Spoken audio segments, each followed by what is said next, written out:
Well, I apologize. It's been a while since I've done a video. I've just been doing some other things. But today, we have a look at a new arrival in the house, El Rey Planeta, the Planet King, a game by Ivan Notario, who is from NAC Wargames. I believe he's a Spanish designer.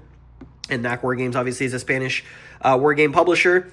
This is a game that caught my eye recently because I was very recently in Spain and fell in love with it while I was there. And I've been doing a lot of just sort of historical exploration in the history of Spain, getting a lot of it up close on that trip, actually. I went to Segovia, Madrid, and the Canary Islands, and it was an awesome trip. So I'm kind of in like this mood for Spanish games right now, and this is an interesting one. This is, there's been a lot of talk about games recently, solo games that are about assuming the role of a particular historical figure. We've seen games in the last couple of years that really have done really well with this concept, where you're sort of playing, assuming the shoes of an individual, and the challenges that they face in sort of a historical context. Mr. President comes to mind. The recently released I, Napoleon has been getting a lot of buzz. This is a game kind of in that same genre, I would say, except that it's about the Planet King, King Philip IV of Spain in the 1600s, and it's actually 1 to 2 players. You can actually play it cooperatively, which I think is really interesting. I wanted to take a look at it, and so NAC was having a bit of a sale on this, so I decided to take a chance on it. The artwork looks amazing, and it's been getting a lot of positive buzz in various spaces. I know NAC is kind of hit and miss with some of their games in the wider wargaming community, but this one looks kind of cool to me. I'm not usually a solo gamer, but I did enjoy Mr. President. If you can give me something approaching that in kind of a late Renaissance, early Age of Reason period, I'm all in.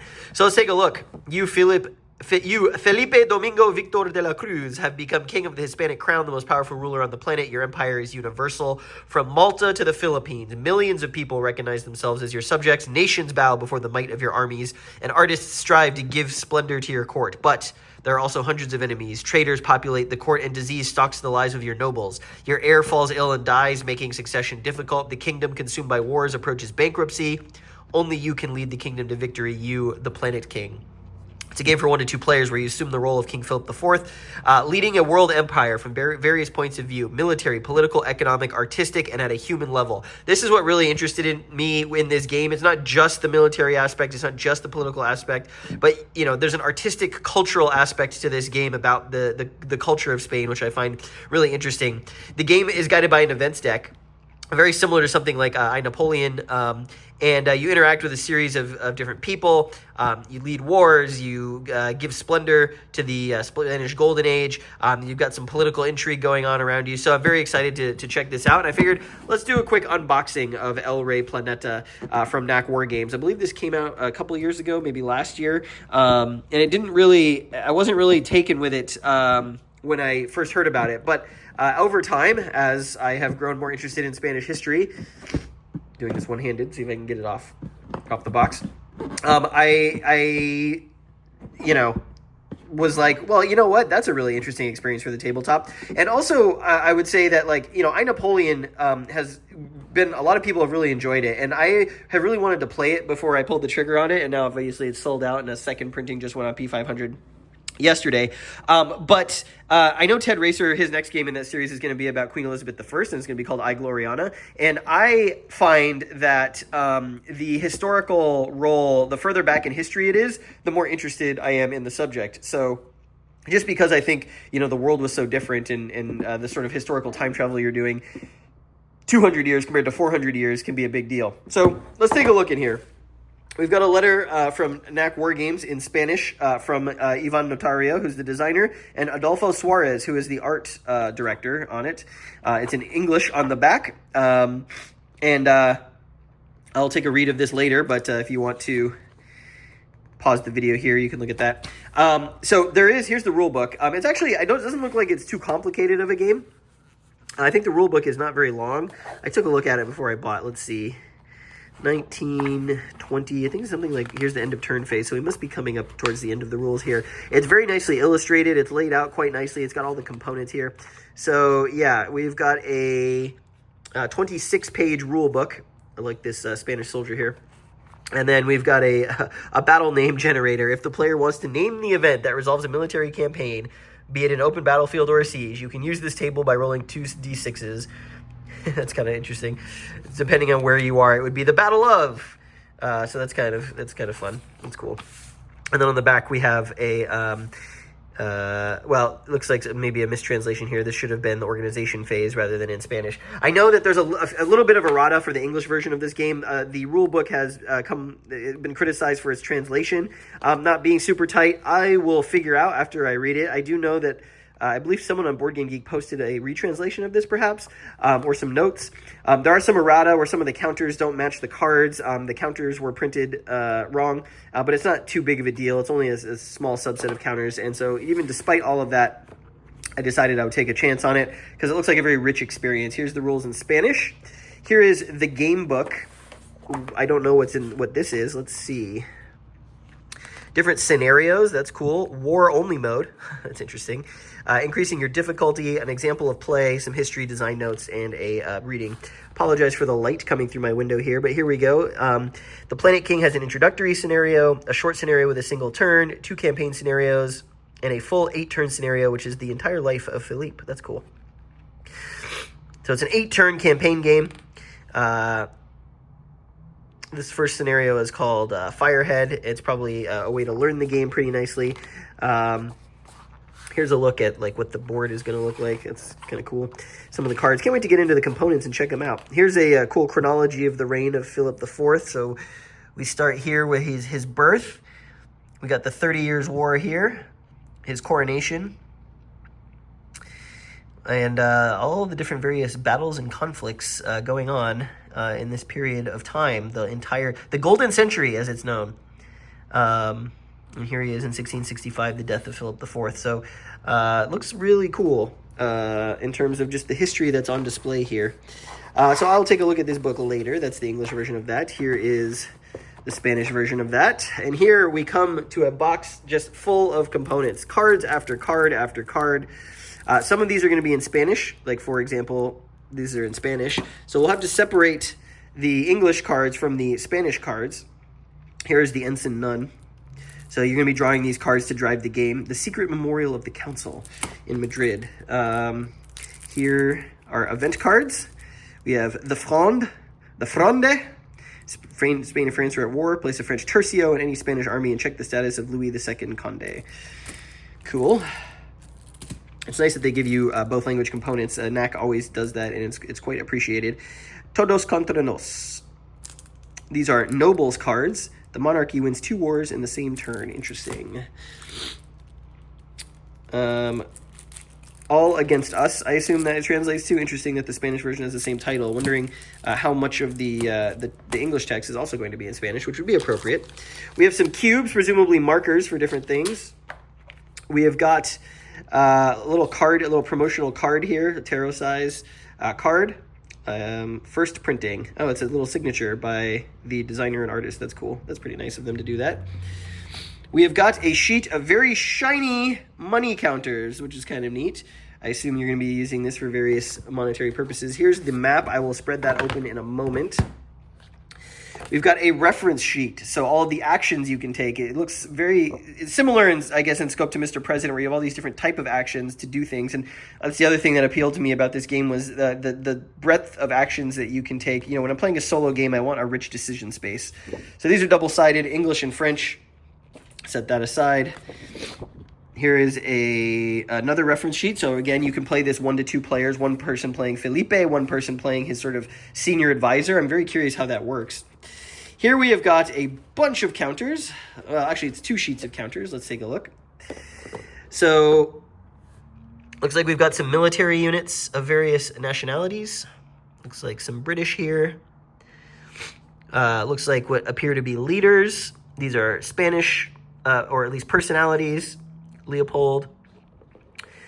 We got some French, Turenne, Conde. Here's some Dutch, some Savoy, some Turks, and then some various game markers. It looks like victory points, perhaps, maybe the health of your leader. I'm not sure. And then we have a second counter sheet, more game markers. Here we've got, some victory points, I guess, or potentially some other tracking marker. Looks like control markers for various spaces on the map, potentially war markers for where there might be war. And you can see we have war and guerra. So it looks like some of these might be Spanish as well, which is interesting, in English. We have some of these letter tokens. I'm not sure what those are for. We've got some map tokens. There is a sheet on Board Game Geek that tells you what all the tokens do, which is because a lot of people had questions like, what do I do with all the specific tokens? There's nothing in the rules that tells me how to use them. So I will probably print that out in my first playthrough. Down here, what have we got? It's a really thick box. We've got a mounted, looks like a hand. Oh, here we go. English side. Okay. Royal mistresses, always very important for a king. Genius, nobles, the queen, and potentially some other holding boxes. Legitimate sons versus bastard sons. So this is going to be kind of a fun role-playing experience. That's cool. I'm excited for this. And then we have another fold-out board here, not the map. This is also mounted.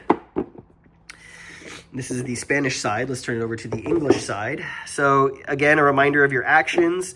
It looks like sort of your display as your ruler, your treasury, where you've explored. Obviously, that's going to be a big part of this game. Events under construction. You probably use cubes to track the number of actions you have, kind of similar to Europa Universalis, it looks like. Got a victory point track here. And then prestige, happiness, and enlightenment. So it looks like some things that you get depending on where you are with your ruler. So that's pretty neat. All right. And then here's the inside of the box. El Rey Planeta, the Planet King. Let's take a look at the cards and the map. All right, I tried to fix the lighting so you can see the map a little bit better. Here is the extremely gorgeous map of the game. And like something like Mr. President or I, Napoleon, we're mostly focused on a geography here with various tracks and spaces for types of things. So we can see Europe, the center of it all here in Spain. We've got the Army of Italy, this track representing Italy, holding box, Franche-Comté, the Army of the Palatinate, the Dutch United Provinces, the Army of Flanders. So it looks like each geographical area is then connected via these red lines to other places. And we've got places for military matters and possibly victory points. We've got this Protestants box here. We have got the ambassador to Austria space. It looks like this is the English side. The Spanish side is on the other side. But again, there's some of this that's still in Spanish. England, the ocean box, the Army of Picardy. And then we've got the New Worlds up here, or the New World, or at least Spain's overseas colonies, and possibly Portugal's as well with Brazil. Here's the governor of Flanders. Here is the viceroy of the Indies. And we go down to Portugal. Here's an inset of Spain proper with Portugal, the Army of Portugal, Catalonia, probably threats to the King of Spain. And then here we have Mozambique, the Portuguese colony there, Barbary pirates, Africa. So a lot going on this map. I'm unsure really how exactly the game is going to progress beyond, you're going to be resolving event cards and it's going to affect the state of things. But I'm very excited to play this. It's got a very Napoleon feel to it. In addition to that, we've got 5 different decks of cards. We've got this giant stack of event cards, which I don't want to spoil too many for myself or for you. But you can see the artwork is absolutely gorgeous. Pirates launch a raid in the Indies. We've got Breitenfeld, 1643. This would be 30 Years' War, I believe. Counter Armada. Barbara von Beck. I don't know what's going on there. Some actions. So this, when you draw these cards, you get to take actions. Here's a royal marriage. The artwork is fantastic. Diplomacy. So this is, I think, what's going to drive the game are these event cards. We've also got this deck of nobles who are going to play a role, I believe, in your court, possibly, or with other countries. They all have this kind of like portrait. Here's Isabel Clara Eugenia. These look like Spanish nobles. Diego Carrillo. Diego de Benavides, Diego Mexia Guzman, Bartolome de Fonte. My Spanish accent's a little bit better now that I've been to Spain. Sebastian de Toledo. So I don't know exactly. It looks like they have stats, potentially countries they belong to, or where other loyalties they might have. Here, this guy's a Portuguese writer, politician, and military man who's a mercenary. He's got some victory point values and some other stuff. I will know more when I learn how to play, but I assume that this deck of personages is going to be important to the gameplay. We have got a genius deck. This is going to be, looks like artists. So, that, for example, here we have Lope de Vega. These are all literature artists. I think we have some painters in here. Yep. So you can see some of the artists of the time. Here we have a scientist, Juan Garamula. So these, I believe you can patronize the various artists from the Genius deck for your court. They may give you some bonuses. They have, like here, the Phoenix of Wits, creator of the new comedy. So that's kind of interesting. We have another deck here of the King's Ladies. That's always important. Got to try and get an heir, right? So we have this whole deck of... Oh, there's a Genius card that I missed. Sebastian Izquierdo. Okay. We have Elizabeth of France, daughter of Henry IV. We have Maria Anna of Austria, Teresa Aldana. So presumably you can court and potentially marry these ladies. It looks like you could have a mistress. You can have a queen, Marie of Orleans. So advisor, fortune, patron. As you can see, a lot of options for you there. You may have different suitors, or you, I guess, would be a suitor, different targets for your courtship every game. And then here we have a deck, Secret Memorial of HM. I don't know what these are. These might be victory condition cards or possibly other things. I'm not sure how these interact with the game because I haven't read the rules yet, but yeah, there you go. It's a beautiful looking game. I cannot wait to play it. Really nice components and artwork. It looks like it's going to be sort of a really interesting solo role-playing experience. And I'm excited to dig in to some of this stuff and see how the narrative unfolds across, a couple different plays. I may start with the tutorial scenario and come back and just give sort of a first impressions video of this game. But I'm excited to play this. To see if I feel the same way about this as I do about Mr. President, and that I really enjoy it and want to play it more. So, yeah, this is a first look at my copy, at least, of El Rey Planeta, the Planet King from NAC Wargames, designed by Ivan Notario, about Philip IV of Spain.